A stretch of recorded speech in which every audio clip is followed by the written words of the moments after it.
नमस्कार friend, Odia digital खबर YouTube channel को स्वागत। कृषकों पई आसिला खुशी खबर। एबे केंद्र सरकार आनिले आ गोटे नुआ योजना। एही योजना रे आपण 50% सब्सिडी रे ट्रैक्टर किनी पारिबे। तो फ्रेंड चलंतु जानिबा केंद्र सरकार आनिथवा नुआ योजनार नाम कोन, एही योजना रे केउ माने लाभ उठाई पारिबे से विषय रे संपूर्ण जानिबा। तो फ्रेंड वीडियोटी को शेष पर्यंत देखुथांतु जहाँफल संपूर्ण जानीपारे। जदि वीडियोटी भल लगिले वीडियोटी को लाइक करूँ, आपण सांग मानक व्हाट्सएप रे शेयर करूँ।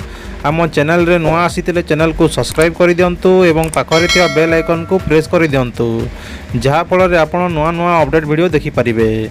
चलंतु एबे संपूर्ण खबरटी जानि नवा। ट्रैक्टर किनिबा उपरे सरकार देउछंती 50% सब्सिडी।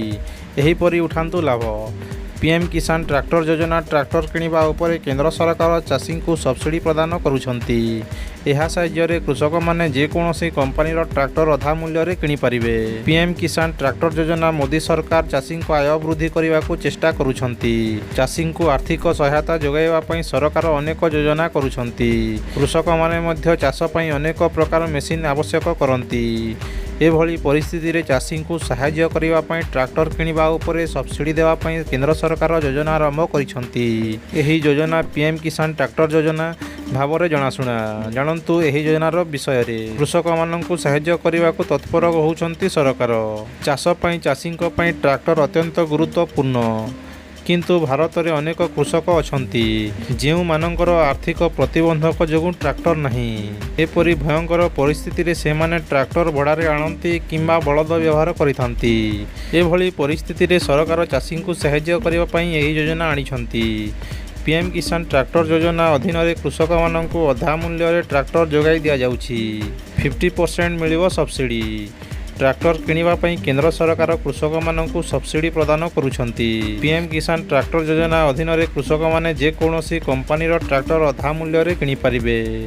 बाकी अर्थ को सरकार सब्सिडी भाव में प्रदान करुछंती। यह व्यतीत अनेक राज्य सरकार मध्य निज स्तर में चाषी को ट्रैक्टर उपरे 20 रु 50% सब्सिडी प्रदान करुछंती। एही सब्सिडी केवल ट्रैक्टर किनिबा उपरे सरकार प्रदान करिवे। एथिपाई चाषी पाखरे आधार कार्ड, जमी कागजपत्र, बैंक विवरणी, पासपोर्ट साइज फोटो रहिबा आवश्यक। एही योजना अधीन रे कृषक माने निकटस्थ सीएससी केंद्र रे विजिट करी ऑनलाइन रे आवेदन करि परिबे। तो फ्रेंड नेक्स्ट वीडियो रे आपन को कहबी सीएससी केंद्र रे विजिट करी आपन केमिति ऑनलाइन आवेदन करि परिबे तार स्टेप बाय स्टेप वीडियो नेकी आसीबी। तो फ्रेंड आज पई एतिकी, पुणी देखा हेबो नेक्स्ट वीडियो रे। धन्यवाद।